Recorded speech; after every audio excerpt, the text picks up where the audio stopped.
Noches a todos. Muchísimas gracias a la doctora Elisa, al doctor Mantilla y a los demás miembros de la Sociedad Peruana de Oftalmología por esta invitación, por darme este espacio para compartir una investigación en la cual llevo trabajando más de 8 años.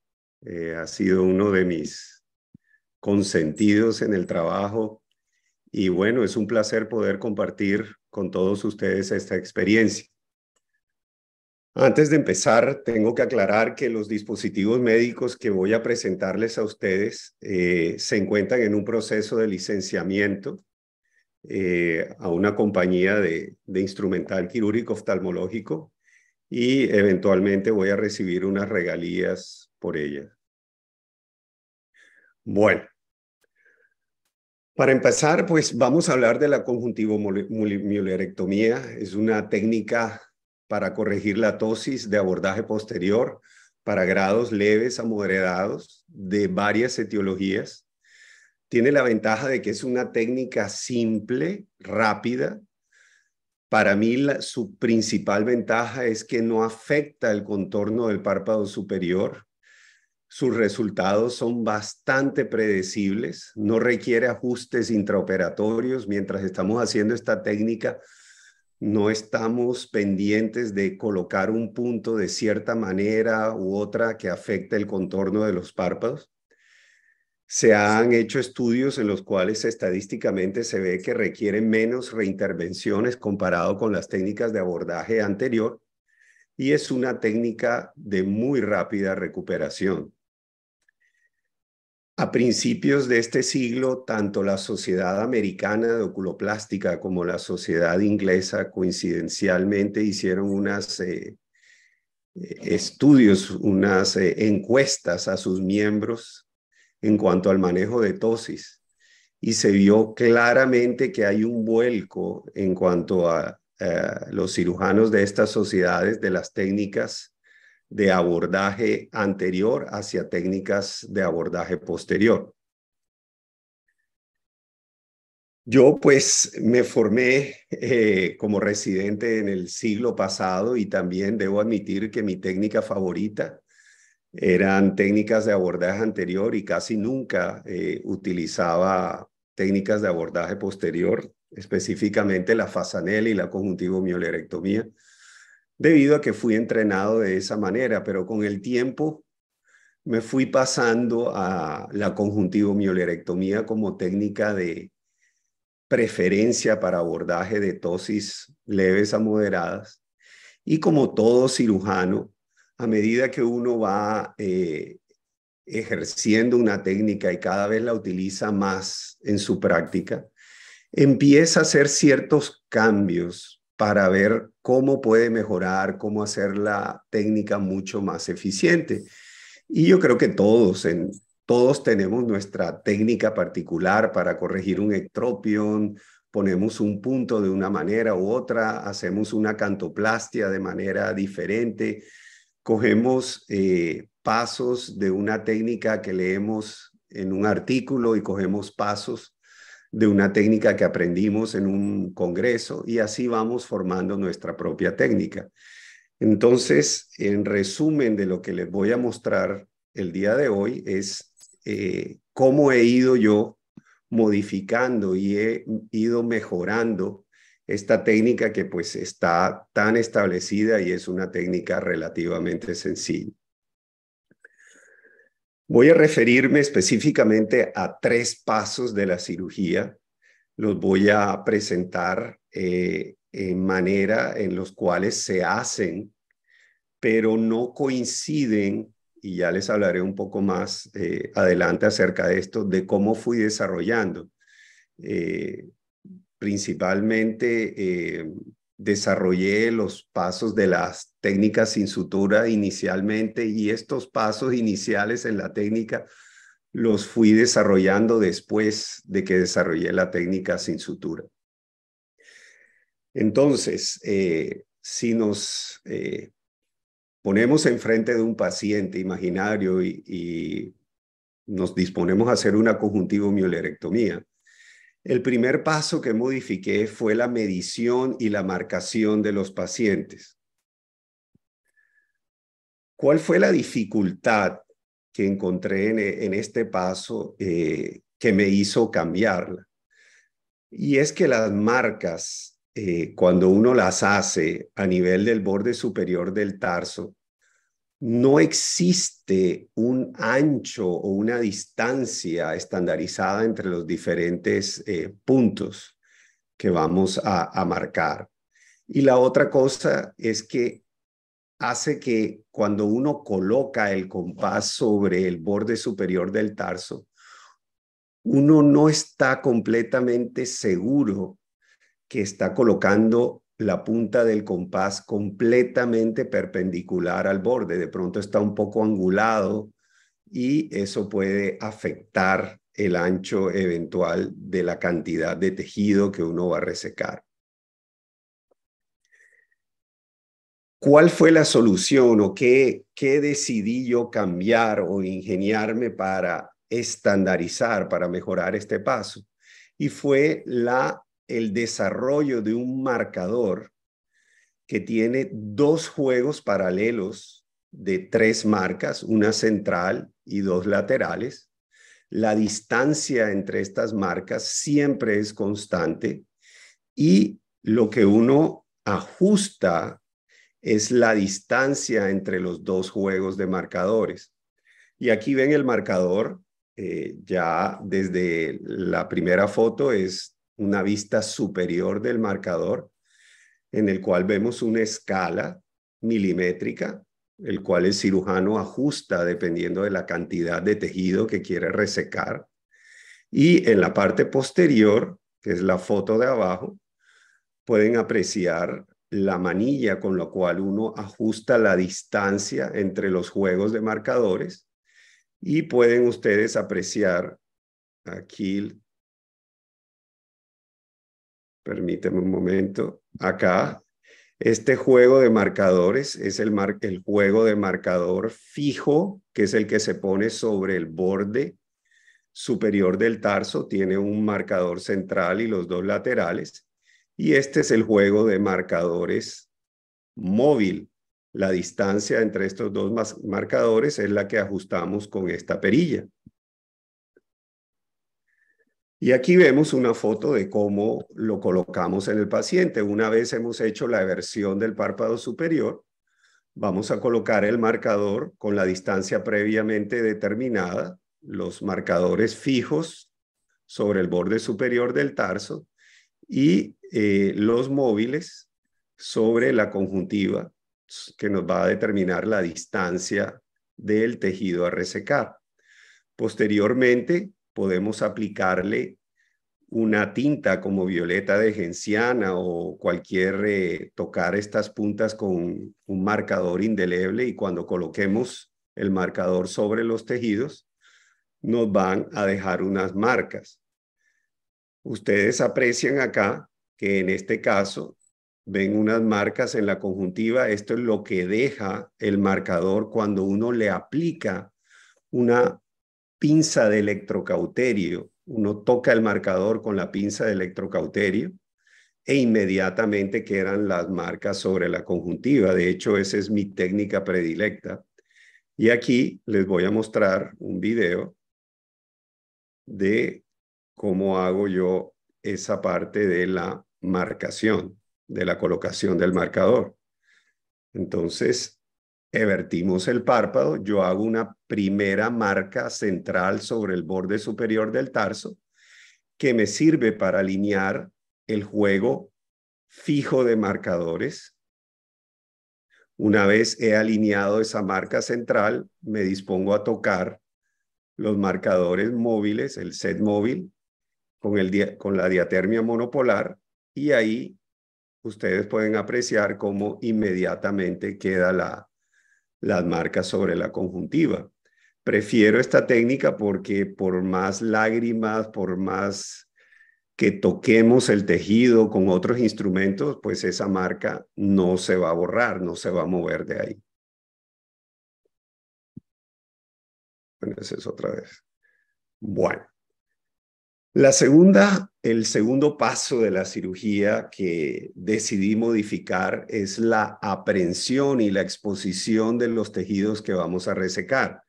Una vez que hemos identificado la cantidad de tejido que vamos a resecar, pues lo tenemos que levantar, elevar, para posteriormente colocar la pinza de Puterman o cualquier pinza que utilicemos para la conjuntivomulerectomía.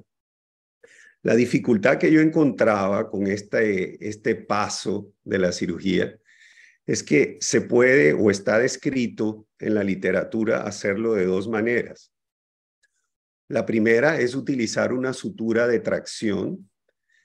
El problema de esto es que esto es un insumo adicional, ¿ya? Eso pues requiere o le eleva un poco más el costo a la cirugía. Muchas veces cuando estamos pasando la sutura en la conjuntiva para traccionarla, podemos accidentalmente tocar un vaso conjuntival o si nos vamos muy profundo, lesionar el Müller y se va a producir un sangrado, un hematoma que va a dificultar bastante la cirugía y pues también requiere un tiempo adicional el colocar esta sutura. La otra manera, como está descrito la aprehensión o elevación de los tejidos, es utilizar una pinza o un gancho. Eso requiere de la colaboración y la coordinación con un ayudante. Los que han tenido la oportunidad de hacer esa técnica, hay que tener una muy buena comunicación con la instrumentadora, ya que son prácticamente 4 manos en el campo quirúrgico. Una mano para sostener el desmarres, otra para sostener una pinza, la otra para la otra pinza y por último una mano para colocar la pinza de Puterman. Lo que yo vengo haciendo hace más de 20 años prácticamente es que yo utilizo una aguja hipodérmica. No importa el calibre, básicamente yo utilizo agujas hipodérmicas entre 23 a 25 de grosor. Lo importante es que tengan una longitud de 1 pulgada. El cirujano va, una vez pasa la aguja por la conjuntiva, con una mano, el mismo cirujano presenta el tejido que va a resecarse y con la otra mano coloca su pinza de Puterman o pinza de conjuntivomulerectomía, cualquiera que utilice. Adicionalmente a utilizar las agujas hipodérmicas, yo diseñé un mango que facilita mucho más la manipulación de la aguja hipodérmica y esto es una solución barata comparado con el uso de suturas y es muy fácil y muy efectiva. Aquí pueden ustedes apreciar cómo paso yo la aguja hipodérmica entre las dos marcas previamente hechas en la conjuntiva y el Müller, siempre utilizando el bisel hacia arriba. Y eso me da total control de los tejidos, ya que con una mano sostengo el desmarres, con la otra mano presento el tejido con mi aguja hipodérmica, luego retiro el desmarres y con la mano con la que tenía el desmarres, cojo la pinza de Puterman o pinza de conjuntivomulerectomía para así prensar los tejidos. Este es el mango que desarrollé y que también utilizo no solo en cirugía, sino que lo utilizo mucho en la consulta para retirar puntos de conjuntiva o puntos de córnea que generalmente lo cortamos con el bisel de las agujas, ya sea 27, 29, el que ustedes prefieran, pues yo le pongo este manguito y es mucho más fácil, ya que estas agujas de calibre pequeño tienden a tener una longitud mucho más pequeña y si tienen una longitud larga, las de calibre pequeño se doblan. Entonces yo prefiero una aguja 27 para cortar puntos en conjuntiva y con el mango manipulo perfectamente en el consultorio también para cortar puntos en conjuntiva o córnea. Y aquí les muestro cómo es la utilización de la aguja hipodérmica.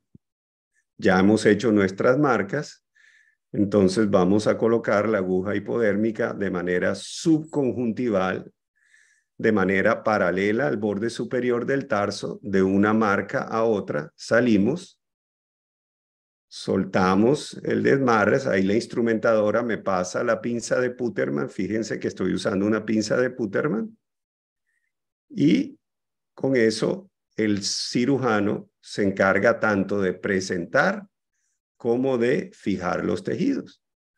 No requiere de suturas y pues es muy fácil, es algo que yo creo que podemos todos empezar a utilizar, así no hagamos la cirugía sin suturas. Bueno, y por último, el último paso de la conjuntivo-mühlerectomía que modifiqué es la fijación de los tejidos, ¿ya? Una vez que hemos hecho el corte o previo al corte, tenemos que fijar o aposicionar los tejidos para que queden unidos y para que la cirugía sea efectiva. ¿Cuál es el problema de utilizar suturas? Pues consumen tiempo. Si bien es cierto que no es mucho lo que se demora uno colocando una sutura, de todas maneras consumen tiempo. Es un insumo adicional, o sea que nos podemos ahorrar tanto tiempo y dinero en la cirugía si no utilizamos suturas. Yo creo que todos alguna vez que hemos hecho una conjuntivo-mühlerectomía, cuando cortamos la sutura o pasamos la hoja de bisturí entre la pinza de Puterman y el borde superior del tarso, alguna vez hemos cortado esa sutura. Generalmente hay un sangrado importante y ya no estamos muy seguros del resultado final que vamos a obtener con ese paciente. O sea que esas suturas son factibles de ser cortadas cuando estamos haciendo el corte. Por último, estas suturas, está claramente descrito que pueden lesionar la córnea, es un cuerpo extraño que va a estar ahí en el borde superior del tarso, y cuando el paciente cierra los ojos o con los movimientos normales, la córnea puede entrar en contacto con esa sutura y puede producir una abrasión. Y por último, el retiro de las suturas cuando se utilizan suturas no absorbibles, cuando se utiliza un prolene o un nylon y se retira el punto de piel, muchas veces puede ser incómodo, sobre todo en niños. Entonces hay que recurrir a otras técnicas, hay que sedarlos para poder retirar esa sutura que hemos puesto ahí. El hecho de que no se utilicen suturas en cirugía posterior, de abordaje posterior para la tosis, no es algo novedoso. Después de que en 1961, cuando Fasanella y Servat describieron pues esta técnica tan tradicional, en 1975 el doctor Laurin describió una técnica en la cual él dejaba las pinzas hemostáticas durante un tiempo prolongado, luego hacía el corte, liberaba las pinzas hemostáticas y se daba cuenta que no había dehiscencia de los tejidos y que los pacientes obtenían resultados favorables o similares a una técnica tradicional de la Fasanella Servat con suturas. Luego vino en 1975 el doctor Puterman, que describió pues la cirugía, la técnica de la cual estamos hablando hoy en día. Y en el 2006 la doctora Jill Foster y su equipo describieron una técnica en la cual luego de hacer el corte de los tejidos aplicaban pegante tisular para lograr un afrontamiento de la conjuntiva del músculo de Müller y obtener buenos resultados. Y hace 4 años, los doctores Gilder y Liebman describieron una técnica en la cual ellos utilizan cauterio. cauterizan los tejidos antes de hacer el corte y luego hacen el corte y los tejidos quedan afrontados. Entonces, ¿qué hice yo? Yo desarrollé esta pinza que ustedes ven ahí. Es una pinza que me permite hacer esta técnica quirúrgica sin la necesidad de utilizar suturas. A simple vista se parece una pinza hemostática, una mosquito, y de hecho el mango tiene las dimensiones exactamente iguales a la de una mosquito. Lo que la hace diferente y especial son las garras. Las garras, pues primero, tienen una curvatura que se ajusta perfectamente a la curvatura del tarso. Adicionalmente, tienen una escala milimétrica que, sin tener ustedes el medidor que yo les mostré, que desarrollé inicialmente, le permiten a ustedes, solo con esta pinza, hacer un centrado y hacer una medición del ancho del tejido a resecar. Las garras también permiten la cauterización de los tejidos entre las garras, y lo que varía dramáticamente o radicalmente entre las técnicas clásicas de Fasanella Servat y la conjuntivomulerectomía descrita por Puterman es que aquí el tejido lo vamos a resecar no entre el tarso y la pinza, sino que el tejido lo vamos a resecar en el borde superior de las garras. ¿Cómo fue evolucionando esta técnica? Primero, cuando yo empecé a hacer esta técnica sin suturas, utilicé primeramente esta pinza, que es la pinza de músculo de Berke. Esta fue la primera pinza que utilicé y me funcionó. Después de que vi que esto funcionaba, decidí mejorarla. Le cambié la curvatura, le puse unas marcas milimétricas para calcular el ancho y el centraje. Posteriormente, ya con la ayuda de una casa de instrumental quirúrgico, elaboré esta pinza que es de acción cruzada. Cuando uno la presiona, ella se abre, y cuando uno la suelta, automáticamente pinza los tejidos a resecar. También le incorporé una escala de medición para, con la misma pinza, poder medir la cantidad de tejido a resecar. Y aquí pueden ustedes ver la escala milimétrica ya elaborada con un láser para poder centrar mucho mejor la pinza sobre el tarso. Y posteriormente, este es el último modelo, que ya es una mosquito que tiene prácticamente la misma garra que esta y que esta. La garra es igual. Y adicionalmente tiene un conector. Esto que está aquí es un conector. Inicialmente, esta pinza es la que va a estar disponible en el mercado, pero por razones de licenciamiento y por razones de protocolos de estudio para poder sacar esta pinza al mercado, no va a tener este conector, ya que si esta pinza se va a conectar a un equipo de electrobisturía, algún equipo médico, ya requiere de unos permisos y unas certificaciones especiales por la FDA. Y aquí está la garra. Esto es lo más importante y esto es lo que hace esta pinza especial. Primero, esto es una vista superior en la cual, estando la pinza cerrada, se aprecia un canal central.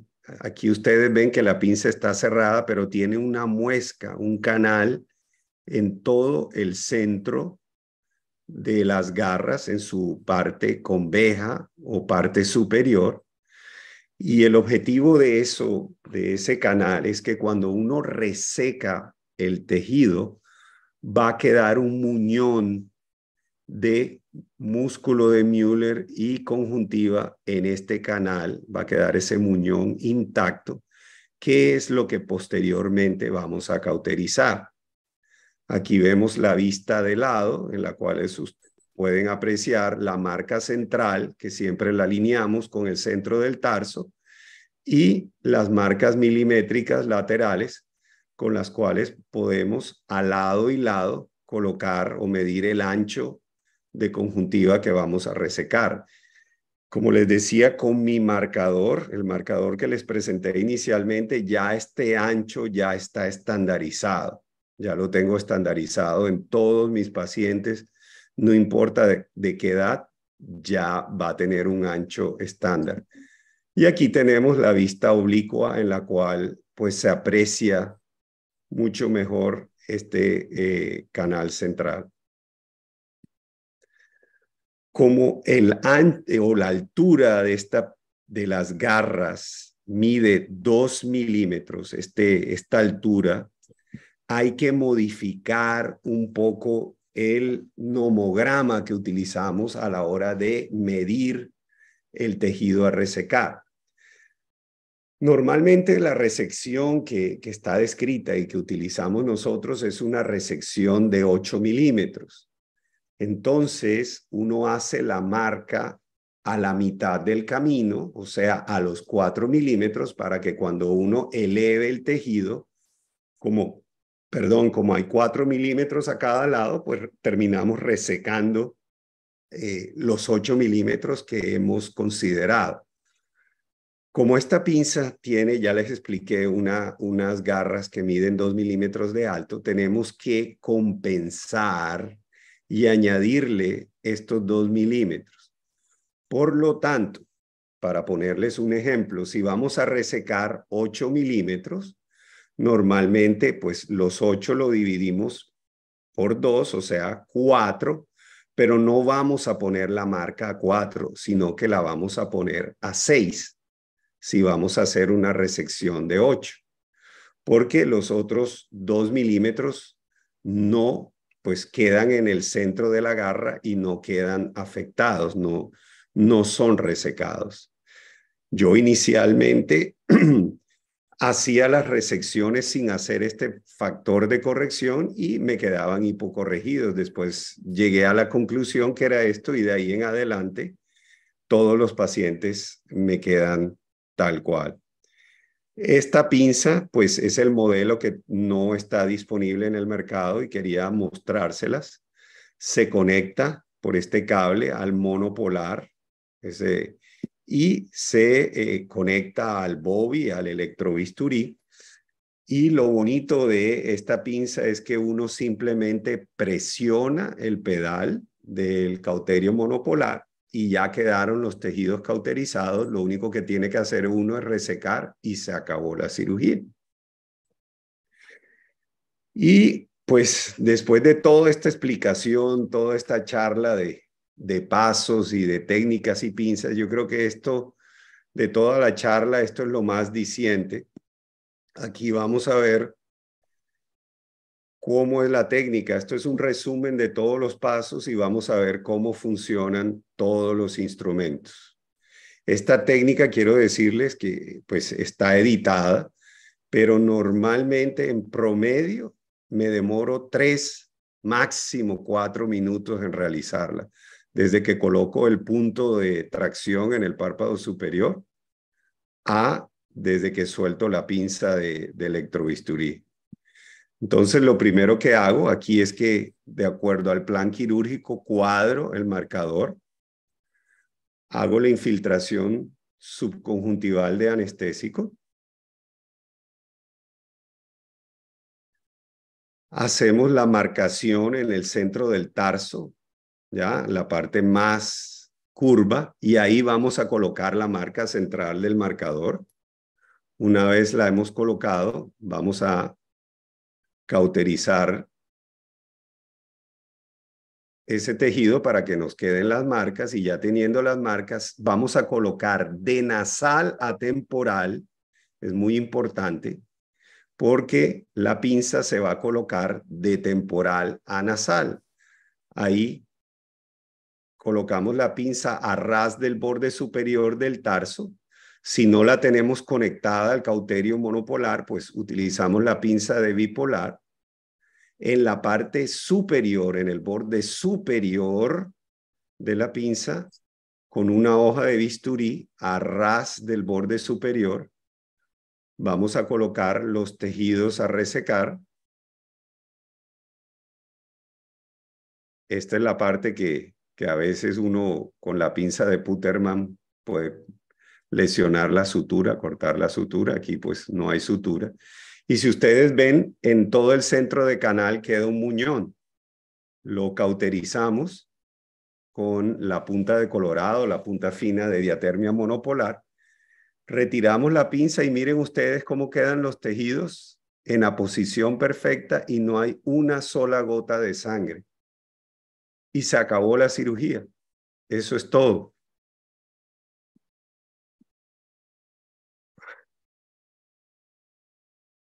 Bueno, yo teniendo en cuenta toda esta casuística, decidí hacer un estudio para ver si esta técnica que también me estaba funcionando. Hice un estudio personal a partir de marzo del 2018, en el cual empecé a ya utilizar la técnica con el nomograma corregido.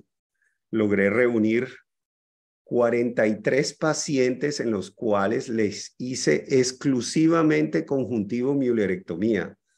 Excluí pacientes a los cuales también les había hecho blefaroplastias, elevación de cejas, ectropion, cualquier otra técnica quirúrgica adicional que pudiese darnos un falso resultado. De pronto, si yo hacía una conjuntivo müellerectomía y además resecaba piel de una blefaroplastia, de pronto uno puede pensar que la elevación del párpado pudiese ser causada en parte por la retirada del peso de la piel y el músculo del párpado superior.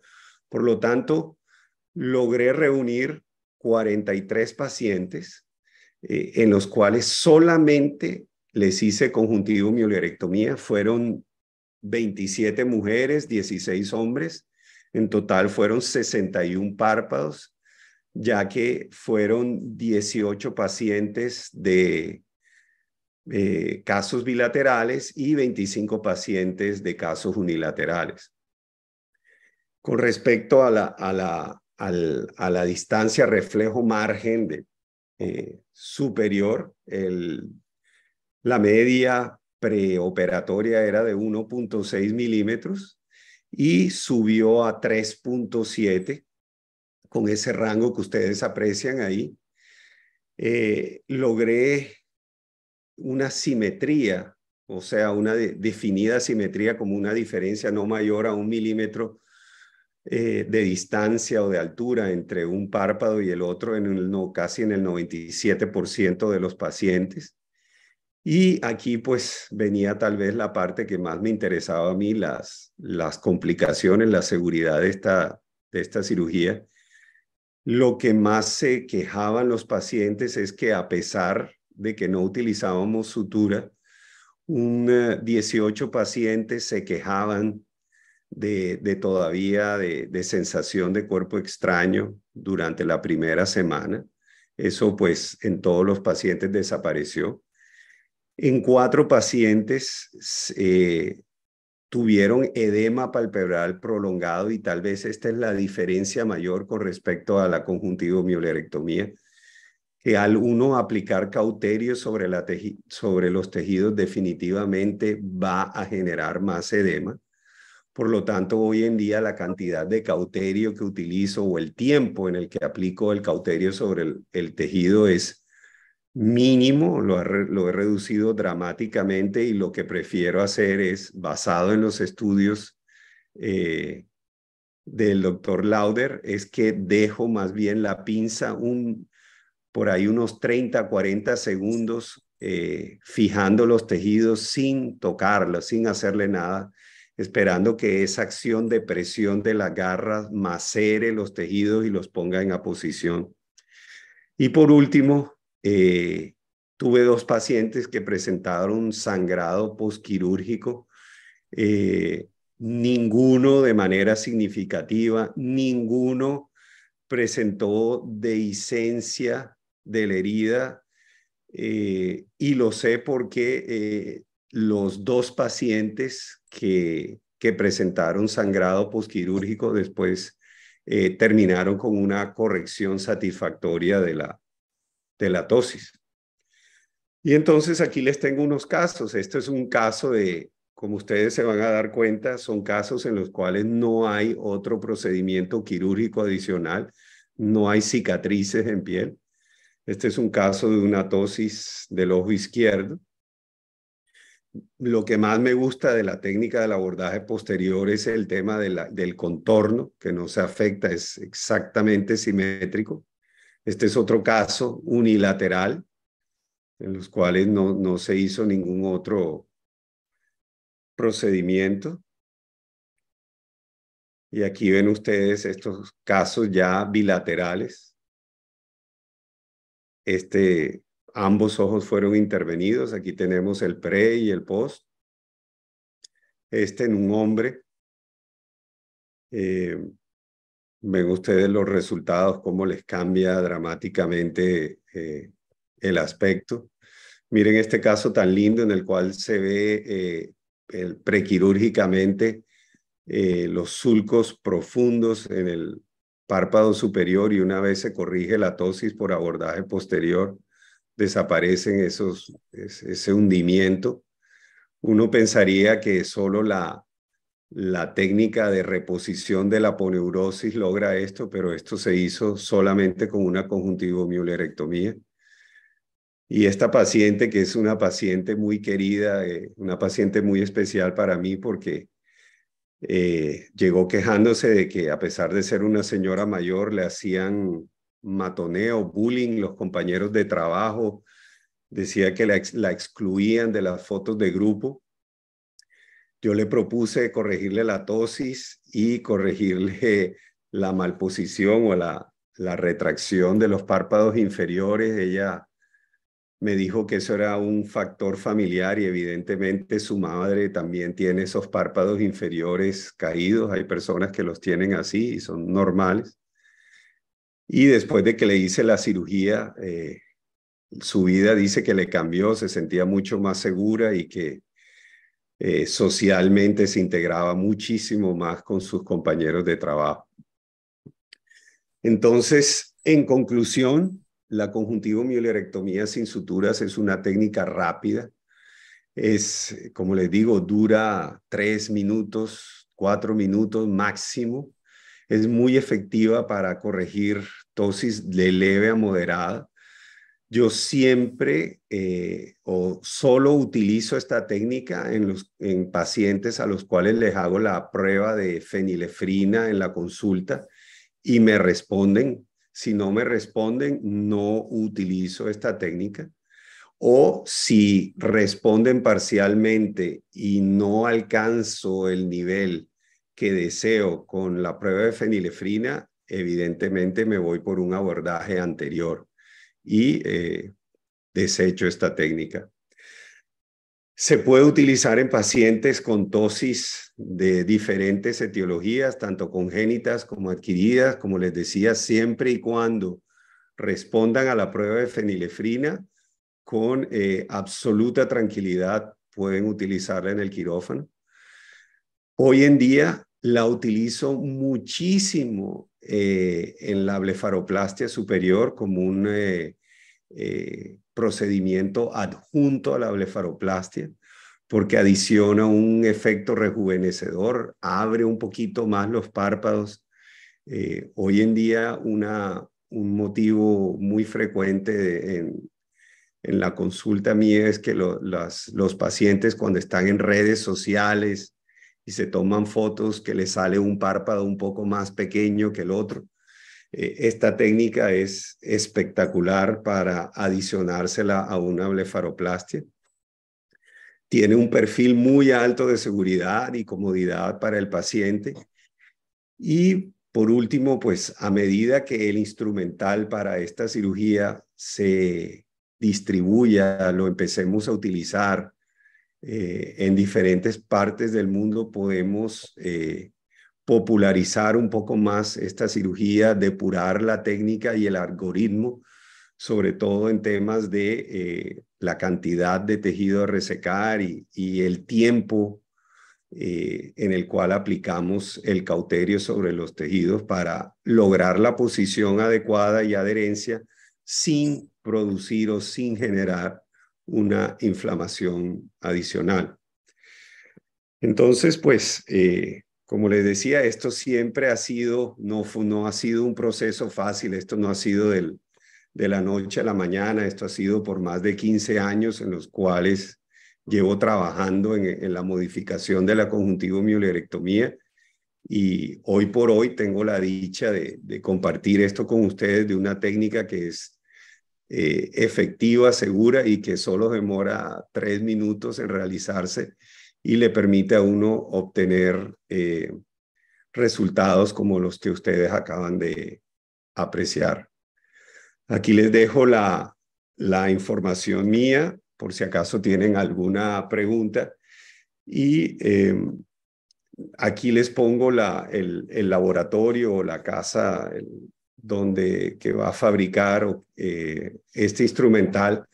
Quiero decirles que ustedes son muy afortunados o tienen una primicia, ya que son los primeros en tener el dato de dónde se consigue este instrumental.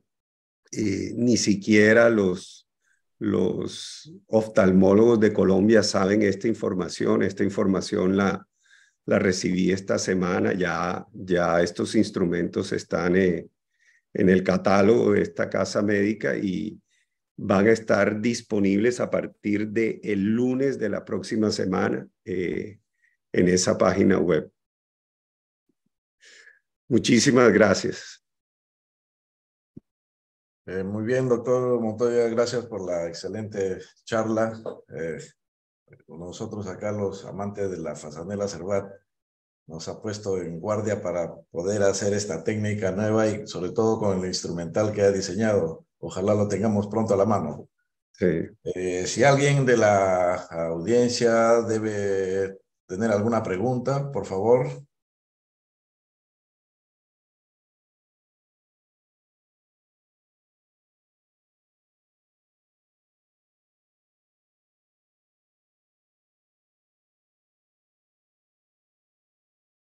A ver, alguien preguntó acerca de la mosquito común.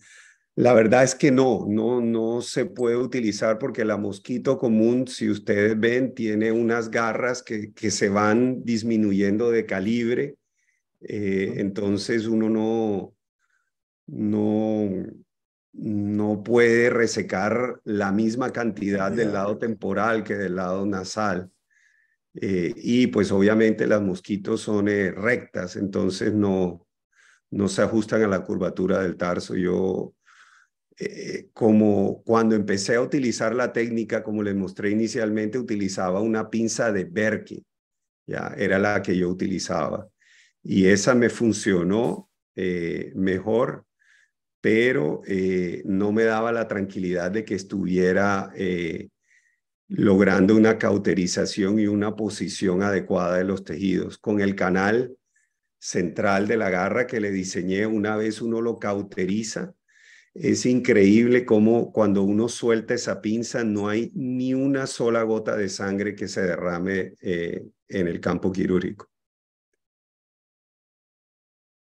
Muy bien, acá hay una pregunta del doctor Solón que está preguntando, bueno, está felicitando por la excelente charla y pregunta si en algunos casos coloca puntos de sutura en la parte final de la cirugía ya.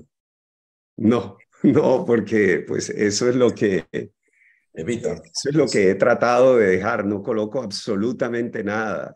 Hay técnicas descritas en las cuales se coloca un punto central,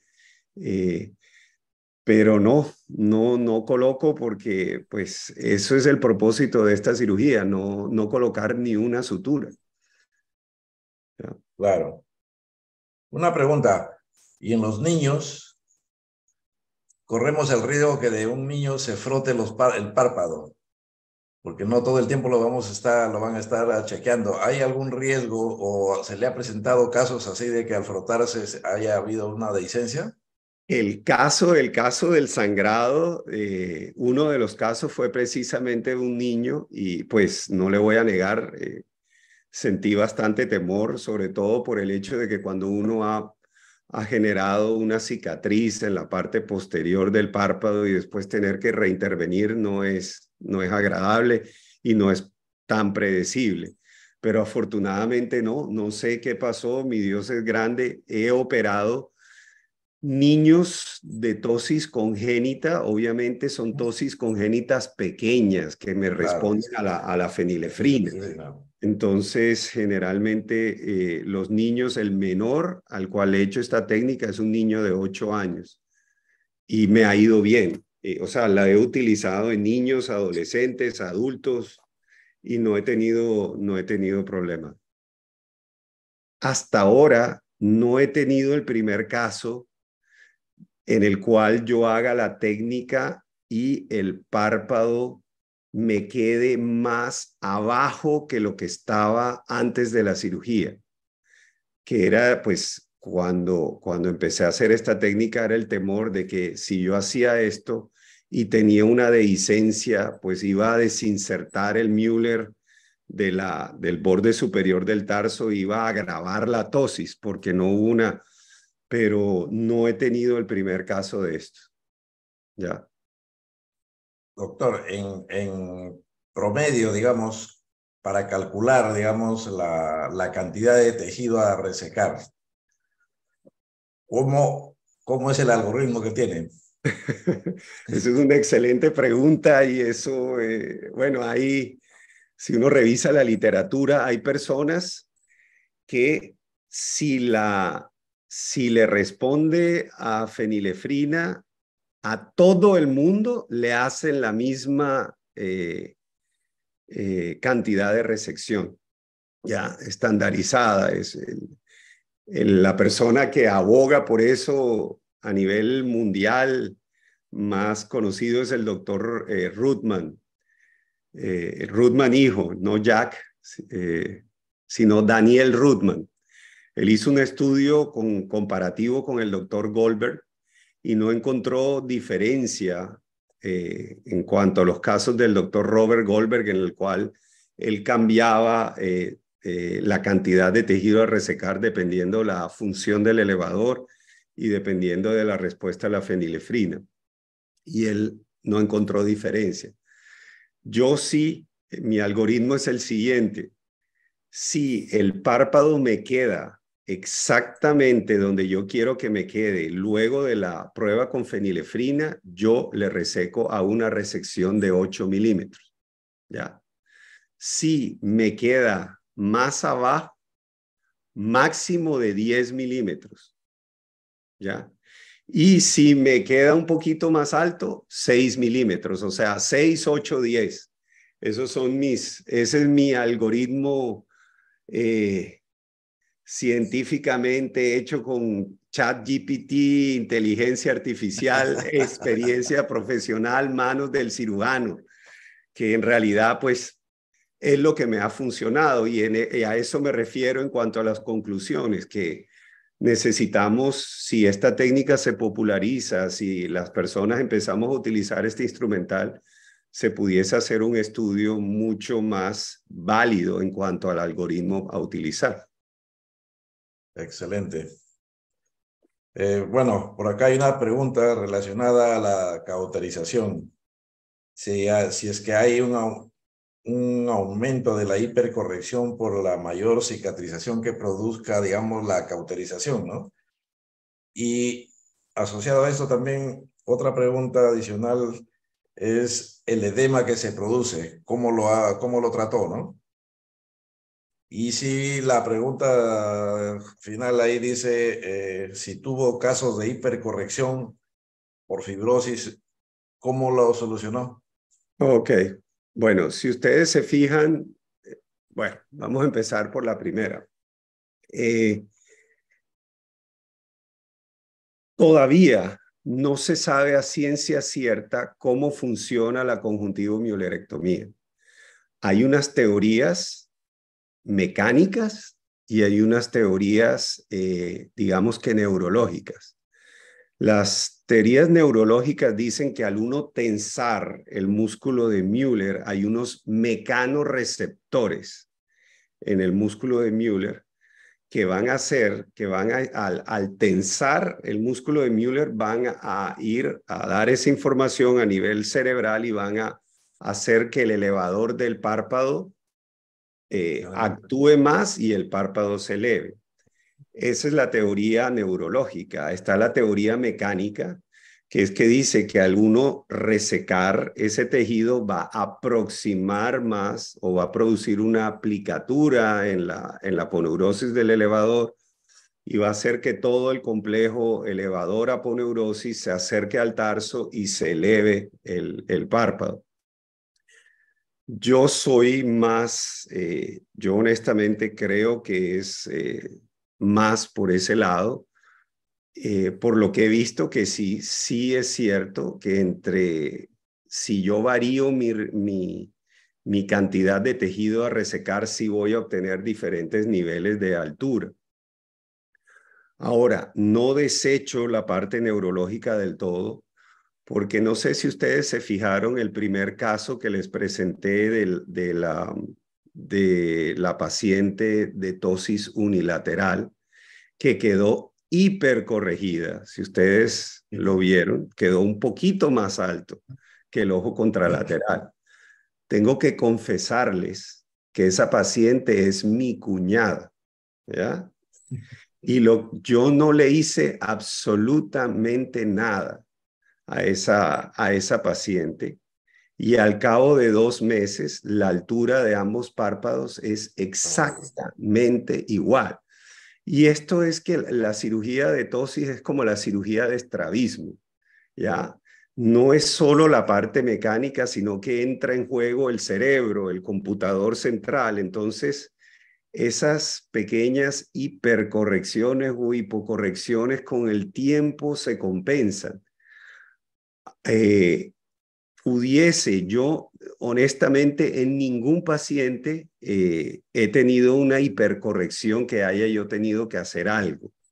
Eh, lo que se pudiese hacer y lo que he pensado hacer si llegase a tener una hipercorrección severa es en el consultorio colocar un desmarres, evertir el párpado y así producir una pequeña dehiscencia de la incisión que no tiene puntos. Y de hecho eso está descrito cuando uno hace la conjuntivomiulerectomía, retirar el punto y evertir el párpado, pero hasta ahora no lo he tenido. Y por último, con respecto al edema, ya prácticamente no hago cauterización sobre las ramas, sino que reseco el tejido, cauterizo el muñón y ya, eso es lo único que hago. No hago una cauterización con bipolar a los lados, como uno solía o suele hacer cuando reseca paquetes grasos en una blefaroplastia. Solamente reseco el pequeño muñón entre las garras y ya, y a medida que he ido modificando la técnica, no he tenido grandes edemas. Y cuando he tenido edema, pues lo he manejado, esos pacientes que cursaron con bastante edema la primera semana, básicamente con hielo, ya frío local y antiinflamatorios orales. Me pregunté o me cuestioné el uso de antiinflamatorios por el riesgo de sangrado, pero en esos pacientes no hubo sangrado. Perfecto. Muy bien. Los agradecimientos respectivos a la respuesta por las preguntas dadas. Si existe, a ver, si en el auditorio alguna otra pregunta,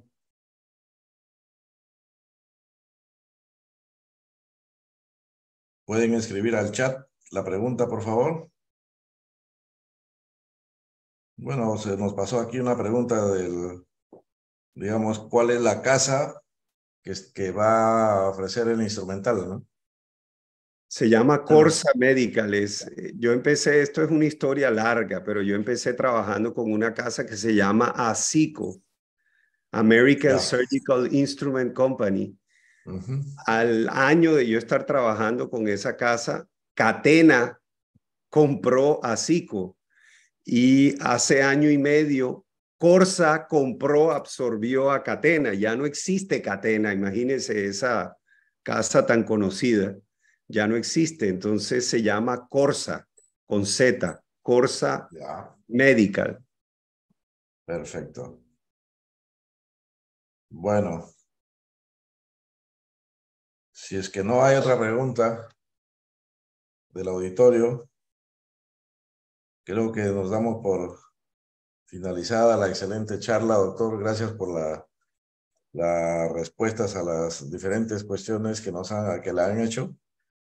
Y bueno, pues los que hacemos, nos dedicamos a la cirugía oculoplástica, pues vamos a tratar de hacer esta técnica que me parece interesante, muy interesante. Ah, aquí hay una última pregunta que dice si coloca lente de contacto. No, no coloco lente de contacto. Solo lo he hecho en 3 pacientes, esos que se quejaron mucho de sensación de cuerpo extraño, pero no es necesario, no lo coloco de rutina. O sea, ha Perfecto. sido 3 pacientes que le he colocado, no lo hago de rutina. ¿Ok?